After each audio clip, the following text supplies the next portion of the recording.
இந்த வருஷம் 2025 ஆகஸ்ட்டில் first second வீக்கில் சுப்ரீம் கோர்ட் பெஞ்ச் வந்து இந்த ஸ்ட்ரே டாகை பற்றி ஒரு தானாகவே ஒரு வழக்கை எடுத்து ஒரு ஆர்டர்ஸ் பாஸ் பண்ணுறாங்க. அந்த ஆர்டர்ஸில் என்ன சொல்கிறாங்க அப்படின்னு சொன்னால், இந்த டெல்லி அதை சுற்றி போடுற பகுதியில் உள்ள எல்லா தெருநாய்க்களையும் பிடிச்சி அது தனியாக ஒரு இடத்துல அடைச்சி வைக்கணும். அதனால் மக்களுக்கு பாதுகாப்பு இல்லாமல் இருக்குது, பல நாய்க்கடிகள் அதிகமாகிட்டு இருக்குது அப்படின்ற மாதிரி உத்தரவு போட்டு வைக்கிறாங்க. ஸோ அதுக்கு எதிர்ப்பு நிறைய வருது.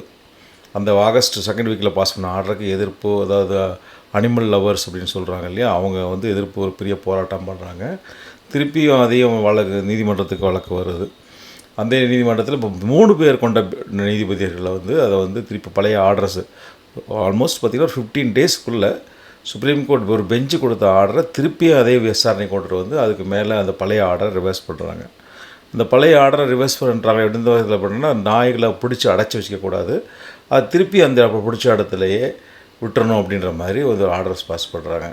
ஸோ இந்த 15 டேஸ் ஆகஸ்ட் 2025 ஆகஸ்ட்டில் திருநாய்க்களை பற்றி 2 ஜட்ஜ்மெண்ட்ஸ், ரெண்டு பேர் கொண்ட ஜட்ஜ்மெண்ட்டு, மூணு ஜட்ஜஸ் கொண்ட ஜட்ஜ்மெண்ட், 2 ஜட்ஜ்மெண்ட்டு ஒரு ஷார்ட் டைமில் வந்திருக்கு. அதை பற்றி தான் இந்த நம்ம வீடியோவில் பார்க்க போகிறோம். அது பப்ளிக் சேஃப்டியை பற்றி எப்படி இருக்குது, மக்களுக்கு எந்த விதத்தில் அதை பற்றி புரிஞ்சுருக்காங்க, மற்றக்கு எந்த பாதிப்பை ஏற்படுத்தியிருக்கு, அதனுடைய சட்ட நுணுக்கங்கள் என்ன என்பது தான் இந்த வீடியோவில் நம்ம பார்க்க போகிறோம். வணக்கம், நான் உங்கள் ரஸியாக் அலி. இந்த வழக்கின் பின்னணி என்னன்னு பார்த்தீங்கன்னா ரிட் பெட்டிஷன் நம்பர் 5 ஆஃப் 2025 அப்படின்ற வழக்கை வந்து 2 பேர் கொண்ட ஜட்ஜஸ், அதாவது வந்து ஜஸ்டிஸ் பார்டிவாலா அப்புறம் ஜஸ்டிஸ் மகாதேவன்றவங்க, அவங்கள வாலண்ட்ரியாக அந்த வந்து சூமோட்டோவாக அந்த கேஸை இந்த ஸ்ட்ரேட் டாக்ஸோட இன்சிடெண்ட்டாக கூடனுடைய பின்விளைவுகள், அதாவது நிறைய நாய்க்கடிகள் ஏற்படுறதை வச்சு அவங்களா ஒரு வந்து விசாரணைக்கு எடுத்து, சூமோட்டோவாக விசாரணைக்கு எடுத்து, அதை தன்னிச்சையாக விசாரணைக்கு எடுத்து இந்த ஆர்டர் பாஸ் பண்ணுறாங்க. இதில் வந்து என்ன சொல்கிறாங்க, இந்த டெல்லி அண்ட் என்சிஆர் ரீஜியனில் வந்து அந்த திருநாய்க்கள் எண்ணிக்கை ஜாஸ்தியாகிட்டே போயிடுது. அது வந்து 37,15,000 நாய்க்கடிகள் வந்து ஒரு வருஷத்துக்கு 2024 ரெஜிஸ்டர் ஆகிருக்கு. அதுவும் ஆவரேஜாக பார்த்திங்கன்னா ஒரு நாளைக்கு 10,000க்கு மேலே நாய்க்கடிகள் ரெஜிஸ்டர் ஆகிட்டு இருக்குது. அதனால் இதற்கு எதிராக மக்களுக்கு பாதுகாப்பு வேணுன்றதுக்காக தான் இந்த வழக்கை வந்து 2 ஜட்ஜஸ் கொண்ட பெஞ்சு வந்து வாலண்ட்ரியாக சுமோட்டோவை எடுத்து இந்த இயர்லியர் ஆர்டரை பாஸ் பண்ணுறாங்க. இந்த ஆகஸ்ட் 11, 2025 தான் ஃபஸ்ட்டு ஒரிஜினல் ஆர்டர் பாஸ் பண்ணுறாங்க. அந்த ஆர்டரில் சுப்ரீம் கோர்ட்டில் வந்து என்ன மாதிரி ஆர்டர் பாஸ் பண்ணுறாங்க அப்படின்னு பார்த்தீங்கன்னா, டெல்லி என்சிஆர் அத்தாரிட்டிஸ் வந்து இந்த தெருக்களில் உள்ள நாய்க்கள் அனைத்தையும் உடனடியாக அதை பிடிச்சி ஒரே இடத்துல தனியாக ஒரு இடத்துல அடைச்சி வைக்கணும், டீட்டெயின் பண்ணி வைக்கணும். அதாவது வந்து ஒரு 6லேருந்து 8 வாரத்துக்குள்ளே 5,000 நாய்க்களை வந்து ஹை ரிஸ்க் உள்ள ஏரியாவிலேருந்து கண்டிப்பாக பிடிக்கணும். அதை வந்து அந்த எல்லா டாக்ஸையும் வந்து எந்த இடத்துல ஸ்பெசிஃபிக்காக ஒரு ஷெல்டர் ஏற்படுத்தி, ஒரு நாய்க்கூடங்களை ஏற்படுத்தி அதுக்குள்ளே எல்லாத்தையும் அடைச்சி வைக்கணும். அதை வந்து அதுக்கு பாதுகாப்பதற்கு தேவையான அடிக்வேட் ஸ்டாஃப் நியமிக்கணும், சிசிடிவி சர்வேலன்ஸ் வைக்கணும், அப்புறம் ஹெல்ப்லைன்ஸ் வைக்கணும். அப்புறம் இதில் முக்கியமாக அதில் உள்ள சேஞ்சஸ் என்னென்னு பார்த்தீங்கன்னா, அதை வந்து வழக்கமாக இதுக்கு முன்னாடி உள்ள ஆளெலாம் என்ன மாதிரி பண்ணிகிட்டு இருந்தாங்கன்னா, நாய்களை பிடிப்பாங்க, அதுக்கு வந்து தடுப்பூசி போடுவாங்க, கருத்தடை ஊசி போடுவாங்க, பிடிச்சிட்டு விட்டுட்டு திருப்பி அதை எந்த இடத்துல பிடிச்சாங்களோ அந்த இடத்துல கொண்டு விட்டுருவாங்க. பட் இந்த கோர்ட்டில் அந்த ஜட்ஜ்மெண்ட்டில் என்ன சொல்லிட்டாங்கன்னா, அப்படி திருப்பி ரிலீஸ் பண்ணக்கூடாது, திருப்பி அதையே அந்த இடத்துலையே கேப்சர் பண்ணணும் அப்படின்ற மாதிரி தான் இந்த ஃபஸ்ட்டு ஆர்டர், அது ஆகஸ்ட் 11 சொல்லப்பட்ட இந்த 2 நபர் கொண்ட டிவிஷன் பெஞ்ச் வந்து ஆர்டர் பாஸ் பண்ணாங்க. இந்த ஆகஸ்ட் 11 ஆர்டர் வந்து பப்ளிக் மத்தியில் வந்து பல விதமான ரியாக்ஷனை ஏற்படுத்திச்சு. கான்ட்ரவர்சியும் அந்த ஜட்ஜ்மெண்ட்டுக்கு சாதரவாகவும், அப்போ அதுக்கு வந்து எதிர்ப்பு தெரிவித்தும் பழைய எதிர்ப்பு போராட்டங்கள் நடந்துச்சு. இந்த போராட்டத்தில் பார்த்திங்கன்னா, இந்த பப்ளிக் சேஃப்டி அட்வொகேட்ஸ் எந்த மாதிரி ஒரு வாதத்தை முன் வச்சாங்கன்னா, இது மாதிரி வந்து டாக்டைய நாய்க்கடிகளில் வந்து இன்சிடெண்ட் வந்து அதிகமாகிட்டே போகிறது, ஒரு சிட்டிசன்ஸோட உரிமைகளை பாதுகாக்கப்படணும், அதுவும் குறிப்பாக குழந்தைகளோட உயிரோட பாதுகாக்கப்படணும். அதுவும் இல்லாமல் இந்த ரிஸ்க்கை வந்து ரேபீஸ்ன்ற நாய்க்கடிகளால் வரக்கூடிய ராபீஸ்ன்ற நோயும், அப்புறம் பொது சுகாதாரக்கேடெலாம் இருக்குது அப்படின்ற வாதத்தை முன் வச்சுக்குவாங்க. அதே மாதிரி அனிமல் ரைட்ஸ் ஆக்டிவிட்டீஸ், அதாவது நாய்களுக்கு நாய்களை நாய்கள் பாதுகாவலர்னு சொல்லிக்கிட்டு இருப்பாங்க. அதாவது நாய்கள் டாக் லவர்ஸ்னு சொல்லுவாங்க இல்லையா, அவங்க என்ன மாதிரி வாதத்தை முன் வச்சாங்கன்னா, அவங்க வந்து போராட்டத்தை ஆர்கனைஸ் பண்ணாங்க. இதை வந்து இந்த ஆர்டரை எதிர்த்து போராட்டத்தை ஆர்கனைஸ் பண்ணாங்க. அப்போ அவங்க வந்து என்ன மாதிரி ஒரு ஆர்குமெண்ட்டை முன்னுக்கு வச்சாங்கன்னா, நாய்களுக்கும் மனிதனுக்கு கொடுக்கக்கூடிய போல ஹியூமானிட்டி அடிப்படையில் ஒரு ட்ரீட்மெண்ட் கொடுக்கணும். அதாவது மனிதர்களை நம்ம எப்படி ட்ரீட் பண்ணோம், அதே மாதிரி தான் நாய்களையும் ட்ரீட் பண்ணணும். கான்ஸ்டிடியூஷனல் ரைட்டு மனிதனுக்கு என்ன ரைட்ஸ் இருக்கோ அதே ரைட்ஸையும் நாய்களுக்கு இருக்குது, அதுங்களுக்கு வழங்கணும் அப்படின்றதையும் சொன்னாங்க. அதுவும் இல்லாமல் வந்து மொத்தமாக இது மாதிரி நாய்களை மொத்தமாக கொண்டு போய் அடைக்கிறது, அது வந்து இது மாதிரி ஒரு குறாரத்தில் அடைக்கிறதுன்றது வந்து அதனுடைய உரிமைகளை அந்த நாய்களின் உரிமைகளுக்கு எதிரானது மட்டும் இல்லாமல் அது ஒரு ப்ராக்டிக்கலாகவும் பாசிபிலிட்டிஸ் கிடையாது. ஒரு இமீடியட்டாக 5000-6000 நாயை வந்து ஒரு இடத்துல ஒரு 4 வாரத்தில் ஒரு இடத்துல அடைக்கிறதுக்கு தகுந்த இன்ஃப்ராஸ்ட்ரக்சர் ஃபெசிலிட்டிஸ் இல்லை, அது நாய்களுக்கு பாதுகாப்பு இல்லை, நாய்களுடைய உயிருக்கு ரொம்ப ஒரு அச்சம் ஏற்படுத்தக்கூடிய விஷயம் அப்படின்ற மாதிரி வாதத்தை முன்னுக்கு வச்சாங்க. இந்த போராட்டத்தின் காரணமாகவும் அப்புறம் வந்து சுப்ரீம் கோர்ட்லேயே பல ஆர்கனைசேஷன், டாக் லவர்ஸ் ஆர்கனைசேஷன் இண்டிவிஜுவலாகவும் மற்றவர்களும் தனிப்பட்ட முனைவர்களும் மனு செய்ததன் அடிப்படையில் 3 பேர் கொண்ட ஒரு சுப்ரீம் கோர்ட் பெஞ்சு உருவாக்கப்பட்டு இந்த இயர்லியர் ஆர்டரை வந்து கன்சிடர் பண்ணாங்க. அந்த இயர்லியர் ஆர்டரை என்ன பண்ணிட்டாங்க, ஆகஸ்ட் 22, 2025 வந்து அந்த பழைய ஆர்டர் ஏற்கனவே சுப்ரீம் கோர்ட் 2 நபர்கள் கொடுத்த தீர்ப்பை மாற்றி அமைச்சு ஒரு ஆர்டர் போட்டாங்க. அதில் என்ன பண்ணாங்க அப்படின்னு சொன்னிங்கன்னா, அந்த ஒரிஜினல் ஆர்டரை வந்து பொறுத்த வரைக்கும் அதை வந்து பிடிச்சி அடைச்சி வைக்கணுன்றதை மாற்றி அதை ரிலீஸ் பண்ணிடணும். தடுப்பூசி போடணும், அப்புறம் கருத்தடை ஊசி போட்டுட்டு அதை வந்து ரிலீஸ் பண்ணிடணும். நாய்களை இந்த ரேபீஸ் இருக்கிற நாய்களோ இல்லை ரொம்ப கொடூரமாக அக்ரெசிவாக இருக்கிற நாய்களை தவிர்த்து மற்ற சாதாரண நாய்கள் அனைத்தையும் தடுப்பு ஊசியும் கருத்தடை ஊசியும் போட்டு ரிட்டர்ன் பண்ணிடணும். அது எந்த மெத்தட்னா கேட்ச் பண்ணணும், நியூட்ரல் பண்ணணும், வேக்சினேட் பண்ணணும், ரிலீஸ் பண்ணணும். இந்த மாதிரி மாடல் இப்போ ஏற்கனவே இருந்த மாடலில் தான் நீங்கள் பண்ணணும் அப்படின்னு சொல்லி போட்டிருக்காங்க. இதுக்கு எக்ஸப்ஷன் என்னென்னா, ரேபிட் நோய் இருக்கிற நாய்களுக்கும் அது அக்ரெசிவாக பிஹேவ் பண்ண கடிக்கக்கூடிய நாய்களுக்கும் இந்த ரூல் அப்ளிகபிள் ஆகாது. அவங்க அதுபடிப்பட்ட நாய்களை அடைச்சி வைக்கணும். இந்த மற்றபடி சாதாரண நாய்களை தடுப்பூசி போட்டு கருத்தடை ஊசி போட்டு திருப்பி எந்த இடத்துல பிடிச்சோமோ அந்த இடத்துலையே கொண்டு போய் விட்டுறணும் அப்படின்ற மாதிரி ஒரு உத்தரவை அந்த ஆகஸ்ட் 2022 ஆகஸ்ட் 2025 அந்த 3 பேர் கொண்ட நீதிபதிகள் ஆர்டர் பாஸ் பண்ணாங்க. இதன் பின்னணி உள்ள லீகல் ஃப்ரேம் ஒர்க் என்னென்னு பார்த்தீங்கன்னா, prevention of cruelty of animals act 1960. இந்த சட்டம் என்ன சொல்லுது அப்படி பார்த்தா, இந்த 1960 பெறப்பட்ட சட்டம் என்ன சொன்னா, விலங்குகளுக்கு எதிரான விலங்குகளுக்கு கொடுமை விளைவிக்கக்கூடிய விஷயங்களுக்கு எதிரான ஒரு பாதுகாப்பு வழங்கக்கூடிய சட்டமாக இருந்துச்சு. இதில் வந்து சட்டத்தில் என்ன சொல்கிறாங்கன்னா, விலங்குகளையும் கான்ஸ்டிடியூஷனல் வேல்யூவுக்கு உட்பட்டு அவங்களுக்கு மனிதாபிமானம் அடிப்படையில் அதை நடத்தணும். அதை வந்து ஒரு மனிதாபிமான அடிப்படையில் உள்ள ட்ரீட்மெண்ட் கொடுக்கணும். அதை வந்து எந்த ஒரு காரணத்தை கொண்டும் இது மாதிரி விலங்குகளை கொல்றது சரியில்லை அப்படின்ற மாதிரி இந்த animal prevention of cruelty of animals act 1968 சொல்லுது.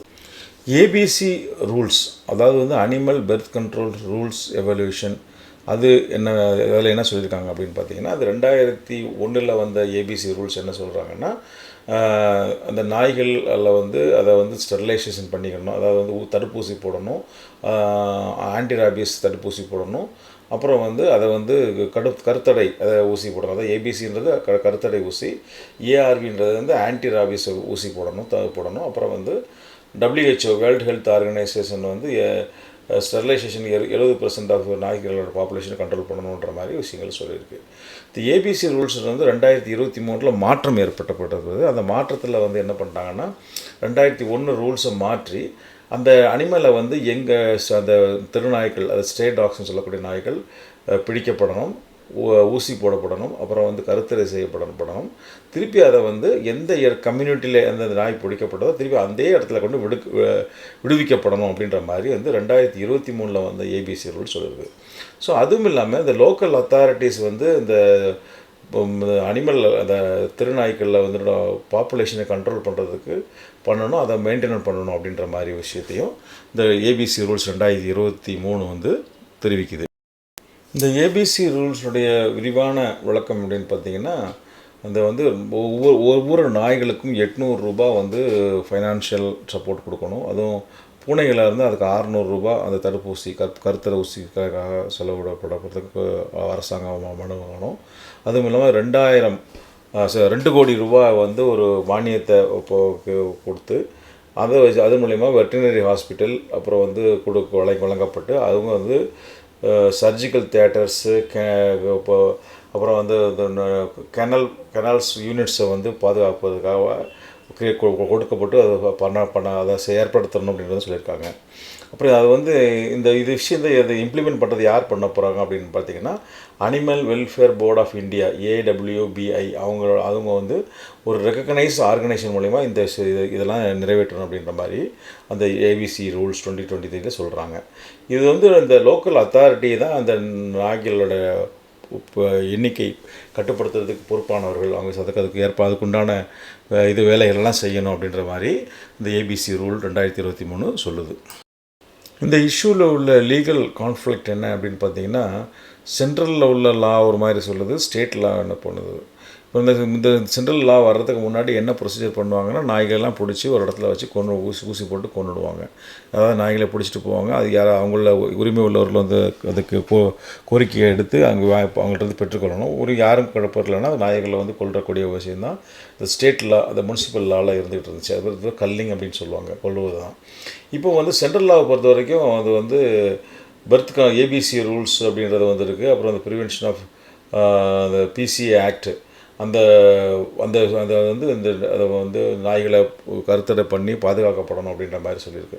ஸோ இந்த மாதிரி கான்ஸ்டியூஷனில் வந்து இப்போ தனி ஃபெடரல் கான்ஸ்டியூஷன் ஃபெடரல் ஆக்டும் அது சென்ட்ரல் கவர்மெண்ட்டுக்குள்ள ஆக்டும் ஸ்டேட் கவர்மெண்ட்டுக்குள்ள ஆக்ட்னு பிரச்சனை வரும்போது இந்த ரெண்டுக்குள்ள பிரச்சனையில் வந்து சென்ட்ரல் கவர்மெண்ட் ஆக்ட் தான் இப்போ அப்ளிகபிள் ஆகுன்ற நிலைமை இருக்குது. ஸோ இப்போ வந்து முனிசிபாலிட்டி ஆக்டை பொறுத்த வரைக்கும் நாய்களை கொல்லணும்னு சொல்லுது. சென்ட்ரல் ஆக்ட் அதாவது அதில் வந்து ஏபிசி ரூல்ஸை ஃபாலோ பண்ணணும். PCA ஆக்ட் வந்து அனிமல் பாதுகாக்கப்படணும், அதுக்கு எதிராக பண்ணக்கூடாதுன்னு சொல்லும்போது பார்த்திங்கன்னா சென்ட்ரல் ஆக்ட் தான் நிலைநிறுத்தக்கூடியதாக செல்லும் அப்படின்ற மாதிரி இருக்குது. ஸோ அதுதான் பழைய லேண்ட்மார்க் ஜட்ஜ்மெண்ட்டில் வந்து என்ன பண்ணியிருக்காங்கன்னா, அனிமலுடைய விலங்குகளுடைய உரிமைகளை பாதுகாக்கப்படணும் அப்படின்ற மாதிரி ஜட்ஜ்மெண்ட் தான் பல தீர்ப்புகளில் கொடுத்துருக்காங்க. இந்த சட்டத்தின் உத்தரவுகளை வந்து இம்ப்ளிமெண்ட் பண்ணுறதுல உள்ள ப்ராக்டிக்கல் டிஃபிகல்ட்டிஸ் என்ன இருக்குது, என்ன மாதிரி சேலஞ்சஸ்லாம் இருக்குதுன்னு பார்த்தீங்கன்னா, டெல்லியில் வந்து 1 மில்லியன் ஸ்டேட் டாக்ஸ் திருநாய்க்கள் இருந்துக்கிட்டு இருக்குது. ஆனால் அதுக்கு அவ்வளோத்தையும் கொஞ்சம் ஒரு இடத்துல அடைச்சி வைக்கிறதுக்கு உண்டான இன்ஃப்ராஸ்ட்ரக்சர் ஷெல்டர் வந்து கிடையாது. ஸோ அப்புறம் வந்து வெட்டினரி ஃபெசிலிட்டிஸும் அதுக்கு தகுந்த மாதிரி 1 மில்லியன் டாக்ஸை அடைச்சி வைக்கிறதுக்குள்ள ஃபெசிலிட்டிஸும் இல்லாமல் இருக்குது. ஸோ அதுவும் இல்லாமல் இதெல்லாத்தையும் மொத்தமாக வச்சு மெயின்டைன் பண்ணால் அதுக்கு தகுந்த மாதிரி ஃபண்டிங் ப்ராப்ளம், அதை மொத்தமாக வச்சு அதை ஆப்ரேட் பண்ணுறதுன்றது ஒரு பெரிய பிரச்சனைக்குரிய பண்ண முடியாத ஒரு விஷயமாக கருதப்படுது. ஸோ இதெல்லாம் வந்து பார்த்தீங்கன்னா அதுவும் இல்லாமல் ஒரு 6லேருந்து 8 வாரத்துக்குள்ளே 5000 நாய்களை பிடிக்கணும் அப்படின்றதும் வந்து அது பிடிக்கணுன்றதும் அதுவும் முடியாத காரியம் அப்படின்ற மாதிரி சொல்லப்படுது. ஸோ இந்த விஷயங்களை பார்க்கும்போது பார்த்திங்கன்னா பர்மனெண்ட்டாக வேறு இடத்துல மாற்றணும் அப்படின்றது ஈஸியாக, இல்லை டெம்பரரியாக ஊசி போட்டு தருத்தரை பண்ணுறது ஈஸியாக அப்படின்ற விஷயங்கள் வரும்போது இதுதான் டெம்பரரியாக கருத்தரை பண்ணுறது தான் எங்களுக்கு இயலக்கூடிய விஷயம் அப்படின்ற மாதிரி ஒரு வாதம் முன்வைக்கப்பட்டது. அதுவும் இல்லாமல் வந்து மொத்தமாக நாயை பிடிச்சிட்டு போய் ஒரு இடத்துல அடைச்சி வச்சு அது பண்ணுறது வந்து நாய்களுக்கு எதிரான ஒரு விஷயம் அப்படின்ற வாதமும் முன்வைக்கப்பட்டது.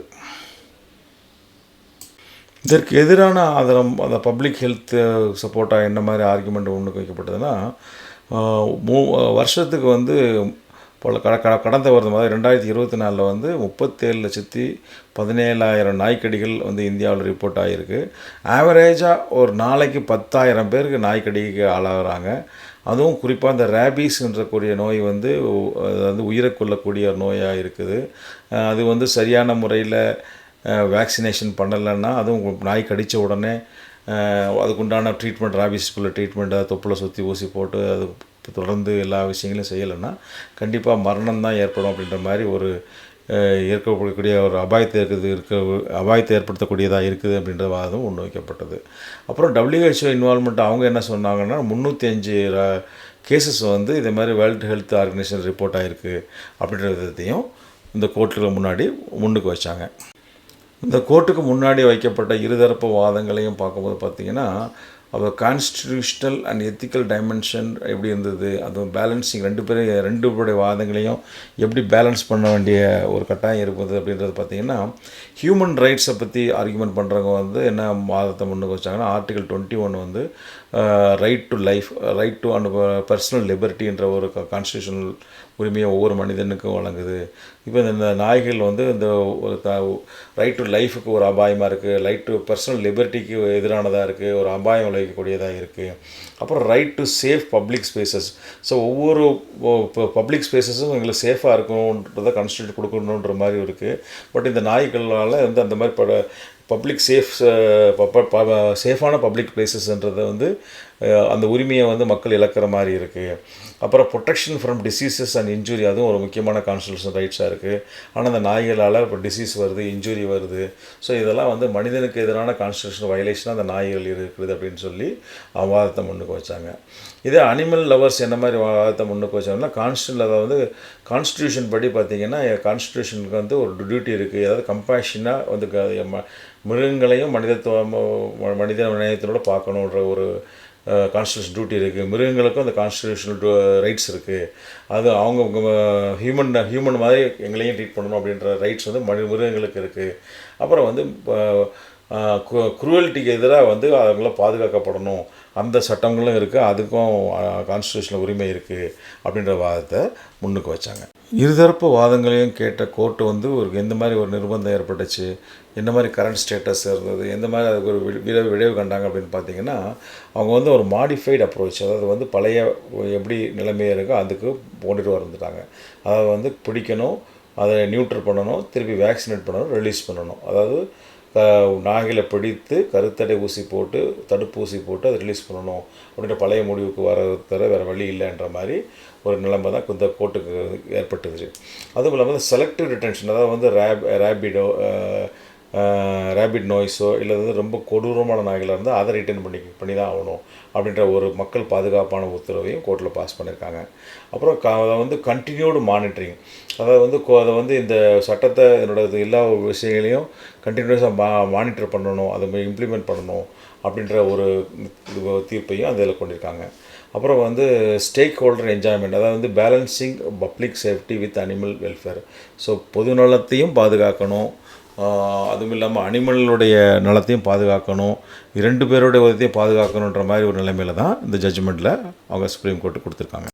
இதிலேருந்து நம்ம தெரிஞ்சிக்க வேண்டிய விஷயம், அதை கீ டேக்அவே என்னென்னு பார்த்தீங்கன்னா லீகல் ப்ரெசிடென்ட்ஸை பொறுத்த வரைக்கும் சென்ட்ரல் அனிமல் வெல்ஃபேர் லா வந்து முனிசிபாலிட்டி, அதாவது லோக்கல் கல்லிங் ஆர்டினன்ஸை வந்து அதோட மேன்மையானது, அதுதான் செல்லுபடியாகும்.